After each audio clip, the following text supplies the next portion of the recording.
بسم اللہ الرحمن الرحیم۔ اگر ابھی تک آپ نے ہمارا چینل سبسکرائب نہیں کیا ہے تو ابھی اور اسی وقت سبسکرائب کر لیں۔ إن الحمد لله نحمده ونستعينه ونستغفره ونعوذ بالله من شرور أنفسنا ومن سيئات أعمالنا من يهده الله فلا مضل له ومن يضلل فلا هادي له وأشهد أن لا إله إلا الله وحده لا شريك له وأشهد أن محمدا عبده ورسوله أما بعد فإن خير الحديث كتاب الله وخير الهدي هدي محمد صلى الله عليه وسلم وشر الأمور محدثاتها وكل محدثة بدعة وكل بدعة ضلالة وكل ضلالة في النار. فأعوذ بالله السميع العليم من الشيطان الرجيم من همزه ونفخه ونفثه. يا أيها الذين آمنوا اتقوا الله حق تقاته ولا تموتن إلا وأنتم مسلمون. يا أيها الناس اتقوا ربكم الذي خلقكم من نفس واحدة وخلق منها زوجها وبث منهما رجالا كثيرا ونساء واتقوا الله الذي تساءلون به والأرحام إن الله كان عليكم رقيبا. يا أيها الذين آمنوا اتقوا الله وقولوا قولا سديدا يصلح لكم أعمالكم ويغفر لكم ذنوبكم ومن يطع الله ورسوله فقد فاز فوزا عظيما. أعوذ بالله السميع العليم من الشيطان الرجيم من همزه ونفخه ونفثه. قل إن صلاتي ونسكي ومحياي ومماتي لله رب العالمين لا شريك له وبذلك أمرت وأنا أول المسلمين. رب اشرح لي صدري ويسر لي أمري واحلل عقدة من لساني يفقهوا قولي. سبحانك لا علم لنا إلا ما علمتنا إنك أنت العليم الحكيم. اللهم انفعنا بما علمتنا وعلمنا ما ينفعنا وزدنا علما. اللهم آمين يا رب العالمین. ہر قسم کی تعریف و توصیف بڑائی اور بزرگی اسی اللہ وحدہ لا شریک کے لیے ہے جو ساری کائنات کا اکیلا خالق مالک اور مدبر ہے. سبحان اللہ و بحمدہ سبحان اللہ العظیم. درود و سلام ہو تمام نبیوں پر، خصوصاً میرے اور آپ کے پیارے نبی امام الانبیاء والمرسلین امام اعظم جناب محمد رسول اللہ صلی اللہ تعالی علیہ وسلم کی ذات مقدسہ پر، جن کو اللہ تعالی نے ساری دنیا کے لیے رسول بنا کر بھیجا. اللہم صلی وسلم وبارک وسلم علی نبینا محمد وعلی آلہ وصحبہ اجمعین. قابل قدر بزرگوں، نوجوان دوستوں، پردہ نشین خواتین اسلام، مائیں اور بہنیں اور پیارے بچوں،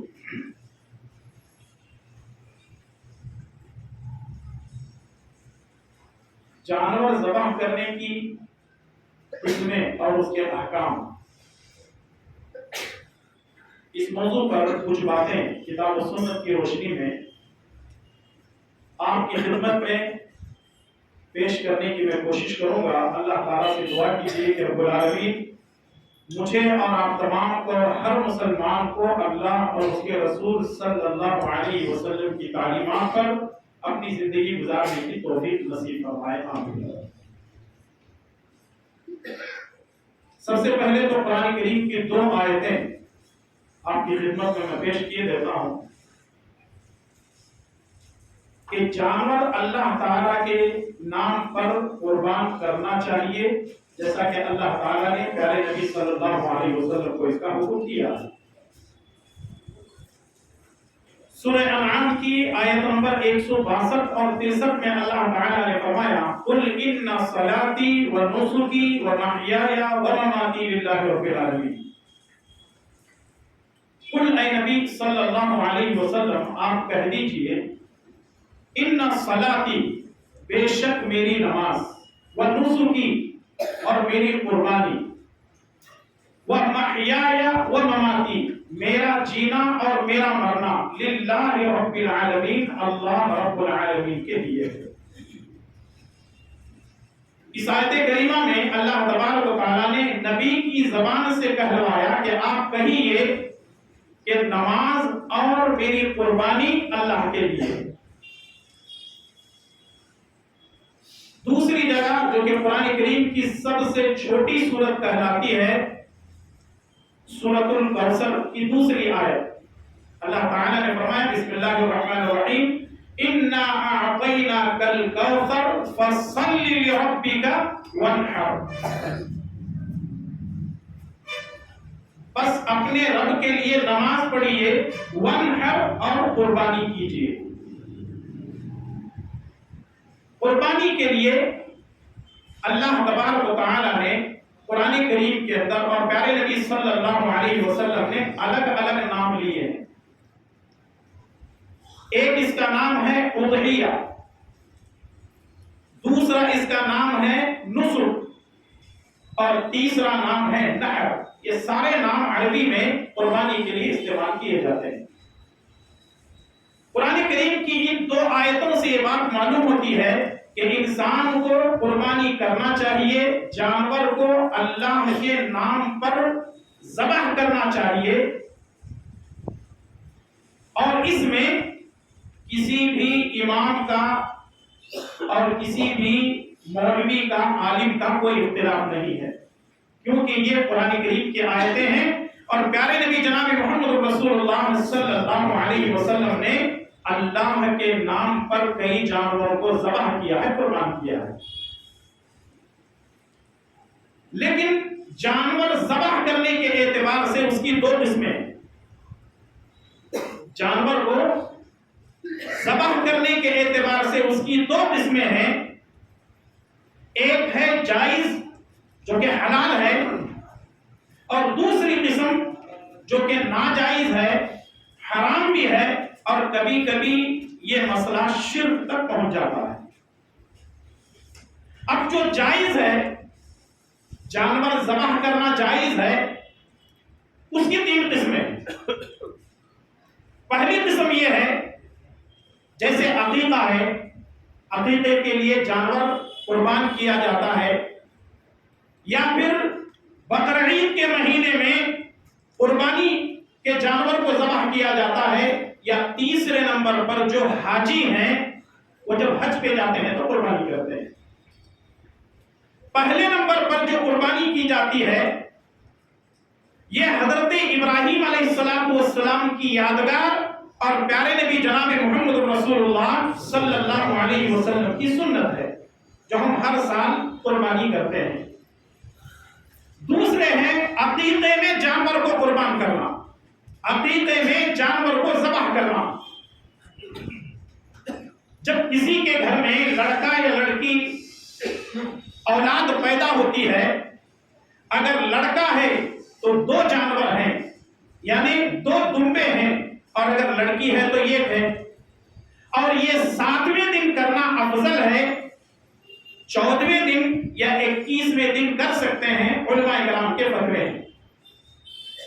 اگر کوئی شخص 7ویں دن قربانی کرنا یا جانور ذبح کرنا جو افضل ہے اگر نہ کر سکے، یا 14 یا 21 کو نہ کر سکے، تو وہ زندگی میں جب اس کے پاس روپیہ پیسہ ہوگا، جانور قربانی کرنے کی طاقت ہوگی، وہ اللہ کے نام پر عقیقے کے ذریعے سے جانور ذبح کر سکتا ہے، جیسا کہ پیارے نبی جناب محمد رسول اللہ صلی اللہ علیہ وسلم نے بیان کیا ہے۔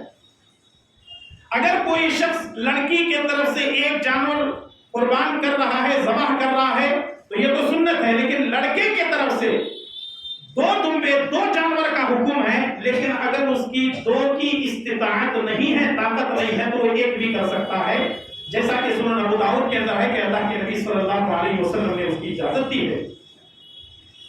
رہا مسئلہ حج میں، حج 3 طرح کا ہوتا ہے، ایک ہے حج تمتع، دوسرے ہے حج قران، اور تیسرے ہے حج افراد۔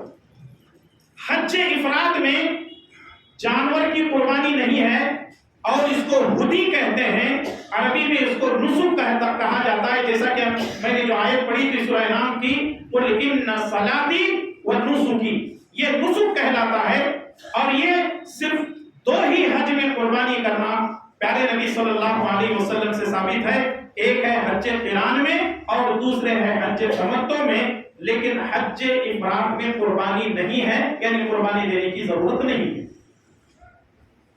تو معلوم کیا ہوا، جانور ذبح کرنے کی 3 قسمیں ہیں. ان میں سے پہلی قسم قربانی کا جانور، عقیقے کا جانور اور حج کا جانور.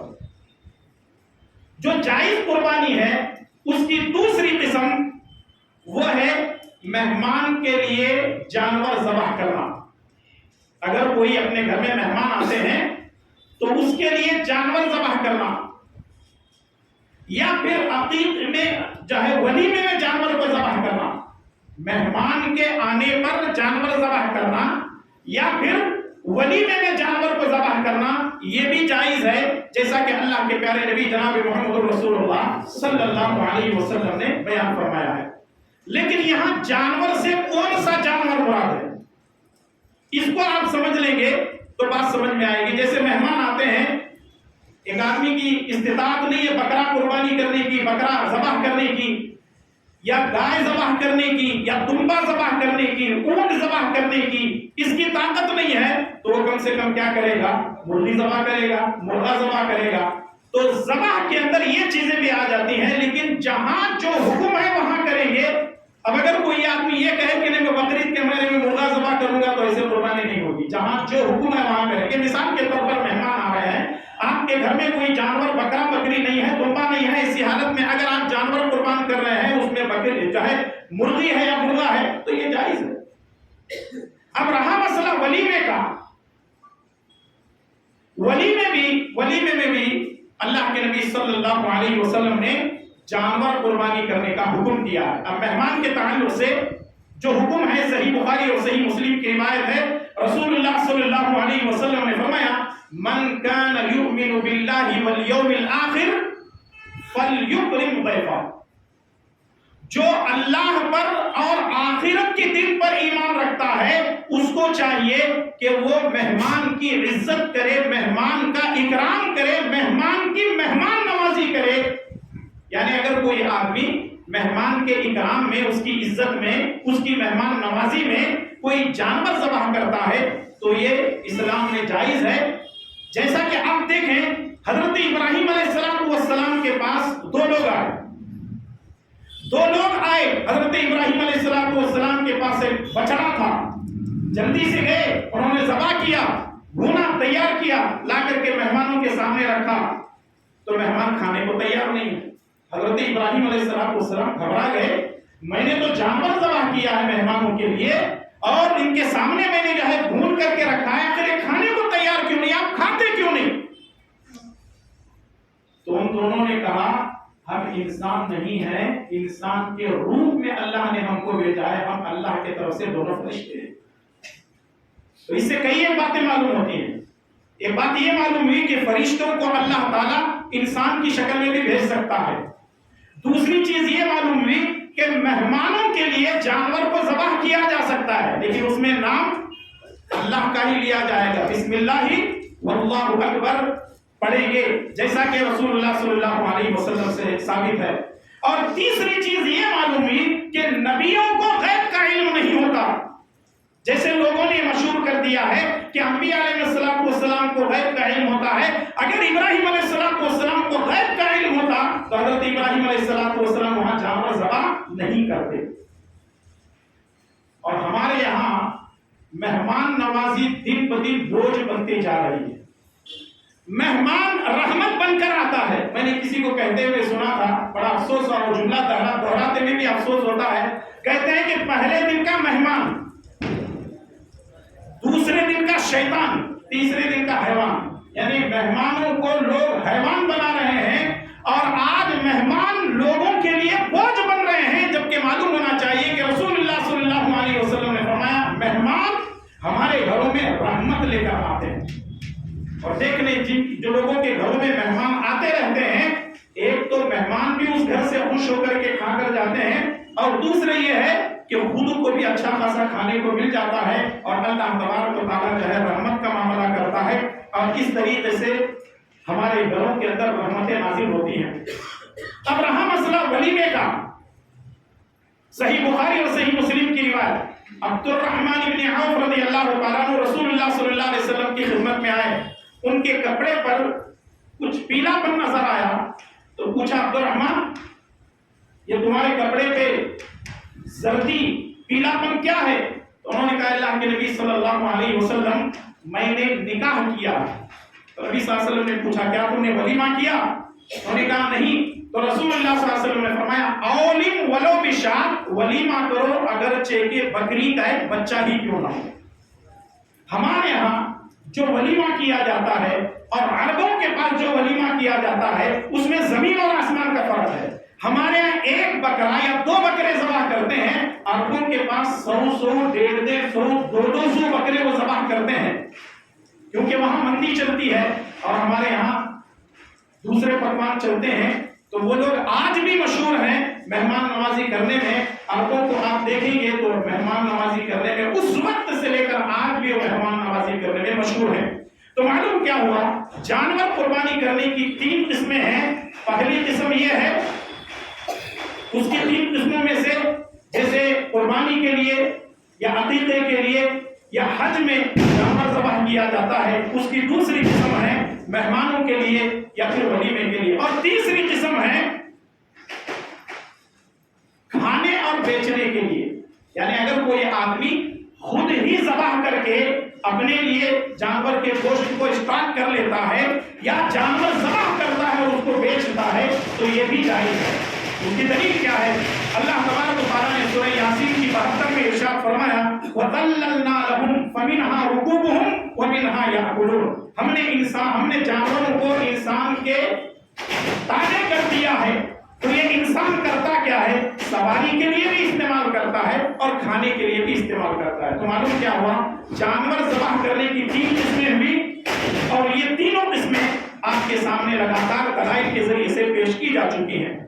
اب جانور ذبح کرنے کی دوسری قسم جو کہ ناجائز ہے، حرام ہے اور کبھی کبھی اس کا درجہ جو ہے شرک تک پہنچتا ہے، اور وہ کون سا ہے؟ غیر اللہ کے نام پر اس کی تعظیم کے لیے، اس کا تقرب حاصل کرنے کے لیے جانور کو ذبح کرنا. غیر اللہ کے نام پر اس کی تعظیم کے لیے اور اس کا تقرب حاصل کرنے کے لیے جانور کو ذبح کرنا حرام ہے. کیونکہ قرآن کریم کی آیت ابھی جو پیش کی گئی ہے سورہ انعام کی، اللہ تعالیٰ نے فرمایا قُلْ إِنَّ صَلَاتِي وَنُسُكِي وَمَحْيَايَ وَمَمَاتِي لِلَّهِ رَبِّ الْعَالَمِينَ. اے نبی آپ کہیے بے شک میری نماز، میری قربانی، میرا جینا اور مرنا اللہ کے لیے ہے، لا شریک لہ، اس کا کوئی شریک نہیں ہے، اس کا کوئی شریک نہیں ہے، اس کا کوئی ساجی نہیں ہے، اس کا کوئی پارٹنر نہیں ہے، اس کا کوئی ہمسر نہیں ہے. وَأُمِرْتُ وَأَنَا مِنَ الْمُسْلِمِينَ، اور اسی لیے مجھے حکم دیا گیا ہے اور میں اسی لیے اول مسلم ہوں. تو معلوم کیا ہوا کہ یہاں حکم دیا گیا ہے کہ جانور صرف اللہ کے لیے ذبح کیا جائے، اللہ کے علاوہ کسی اور کے لیے ذبح کرنا حرام ہے. اور اگر وہ یہ سمجھ کر کے ذبح کرتا ہے اگر میں جانور ہر سال فلاں کے نام ذبح نہیں کروں گا تو میری روزی روٹی میں خیر و برکت نہیں آئے گی، میرے گھر میں کوئی بیماری آئے گی، میرے گھر میں کوئی پریشانی آئے گی، تو یہ درجہ انسان کو شرک تک لے جاتا ہے. کیونکہ جانور ذبح کرنا، قربانی کرنا یہ عبادت ہے اور یہ عبادت خالص اللہ تبارک و تعالیٰ کے لیے ہے، اللہ کے علاوہ کسی اور کے لیے عبادت نہیں ہو سکتی. سورہ فاتحہ میں ہم ایک آیت پڑھتے ہیں ایاک نعبد و ایاک نستعین. ایاک نعبد، ہم تیری ہی عبادت کرتے ہیں. کیا مطلب ہے اس کا؟ ہم تیری ہی عبادت کرتے ہیں. علامہ ابن تیمیہ رحمۃ اللہ علیہ فرماتے ہیں عبادت کی 3 قسمیں، عبادت کی 3 قسمیں ہیں، مالی، قولی اور بدنی.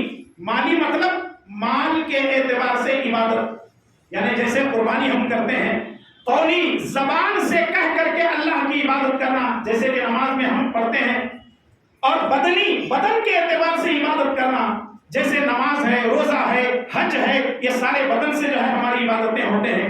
اور یہ تینوں چیزیں التحیات کے اندر پیش کی گئی ہیں. جیسا کہ ابن تیمیہ رحمۃ اللہ علیہ نے کہا التحیات للہ التحیات للہ والصلوات والطیبات.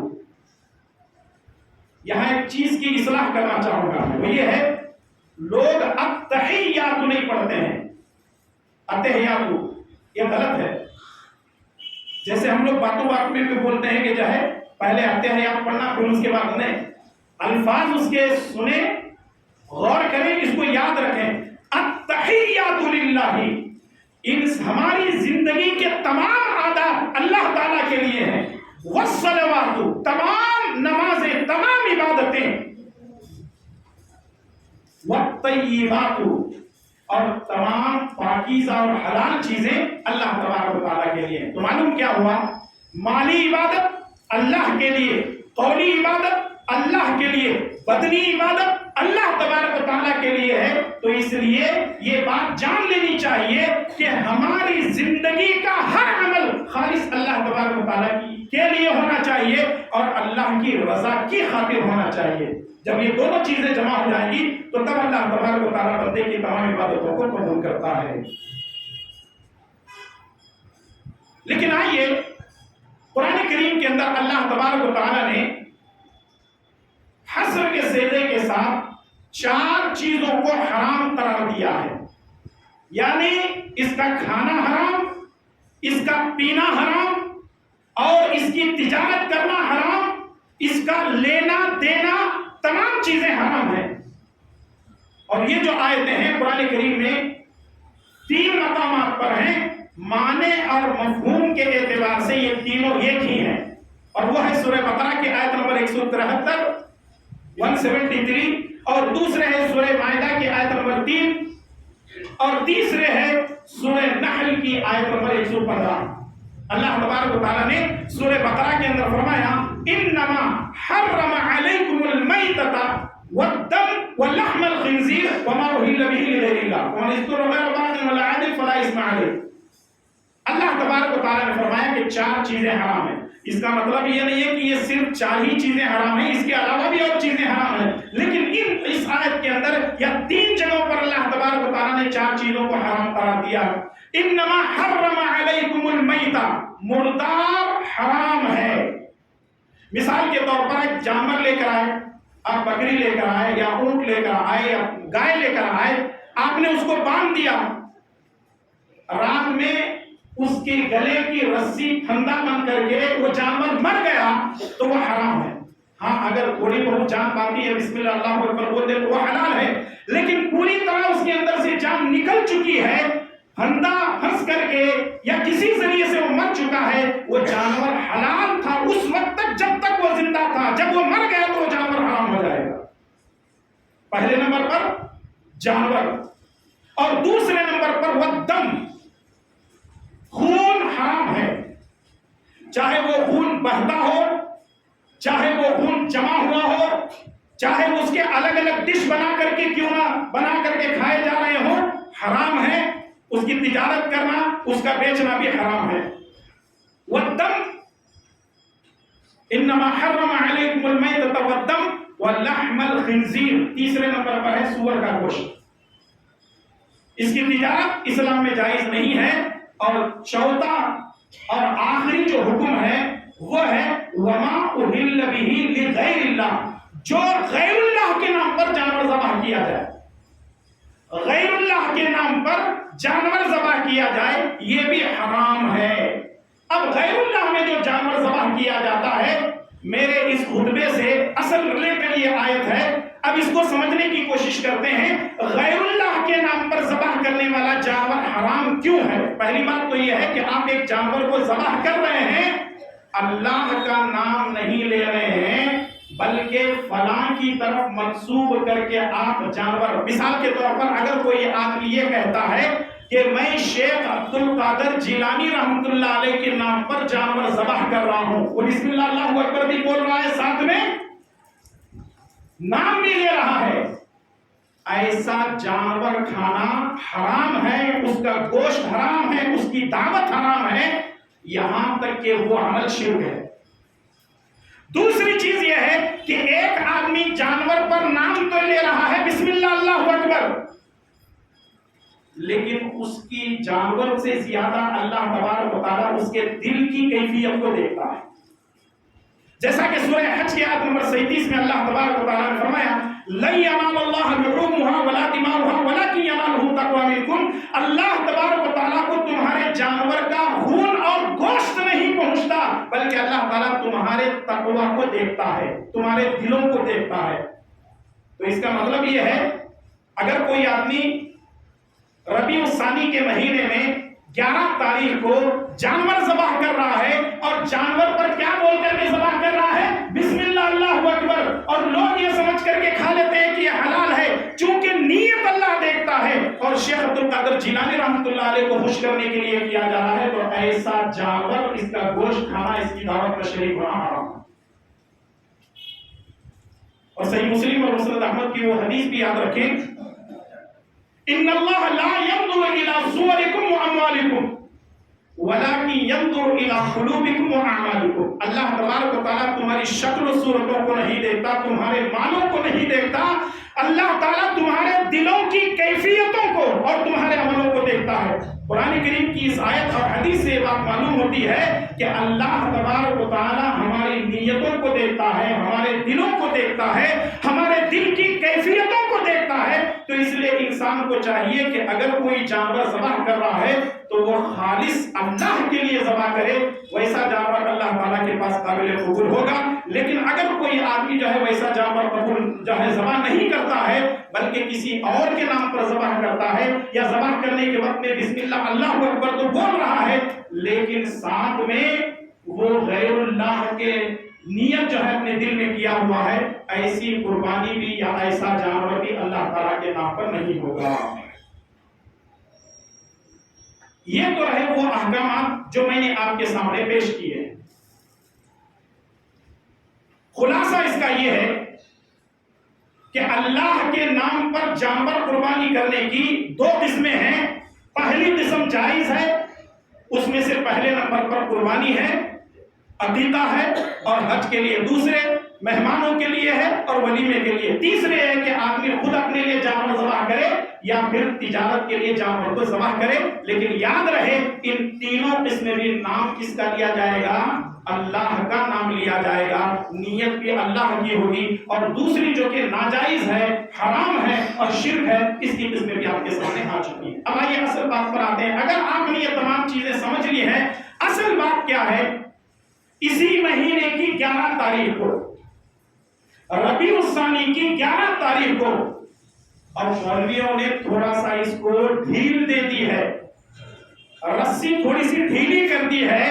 اگر ربیع الثانی کی 11 تاریخ کو سارے کے سارے لوگ دعوت کریں گے تو مولوی کا پیٹ کہاں سے بھرے گا؟ انہوں نے کہا پورے مہینے میں کر سکتے ہیں.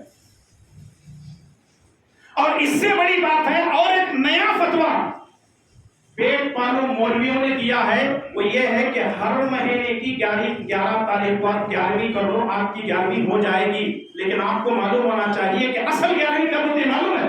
اسی مہینے ربیع الثانی، ربیع الاخر جس کو کہتے ہیں، اس کی 11 تاریخ کو اصل 11ویں ہے.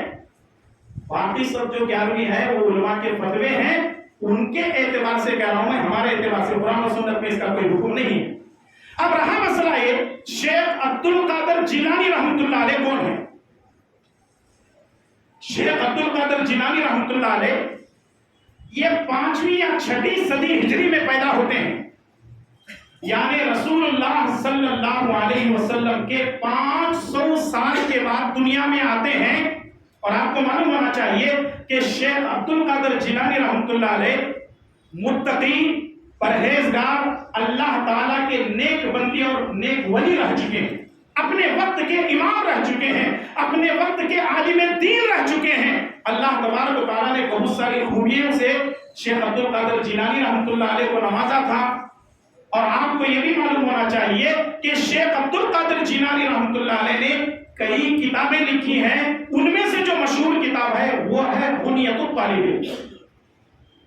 ان کی جو مشہور کتاب ہے شیخ عبد القادر جیلانی رحمۃ اللہ علیہ کی غنیۃ الطالبین ہے. لیکن شیخ عبد القادر جیلانی رحمۃ اللہ علیہ سے جو قادری سلسلہ چلتا ہے اسی کو لے کر آج جو ہے مسئلہ چل رہا ہے. اور آپ کو معلوم ہونا چاہیے کہ یہ سلسلے صوفیوں کے ہیں، قادریہ،